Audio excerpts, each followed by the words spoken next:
विशाल ऐसे भी महंगा पड़ेगा दोनों को। बिछड़ने के लिए मिलना पड़ेगा दोनों को।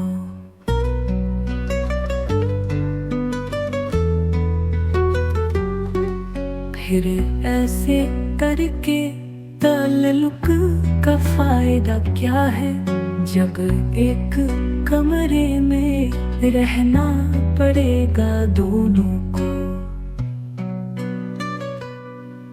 अब इस कहानी को एक मोड़ की जरूरत है। अब इस कहानी में मरना पड़ेगा दोनों को।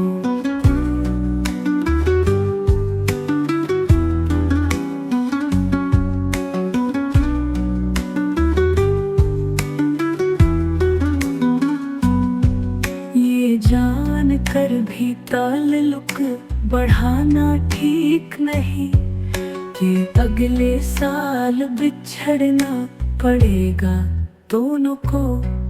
ये जान कर भी ताल्लुक बढ़ाना ठीक नहीं, कि अगले साल बिछड़ना पड़ेगा दोनों को।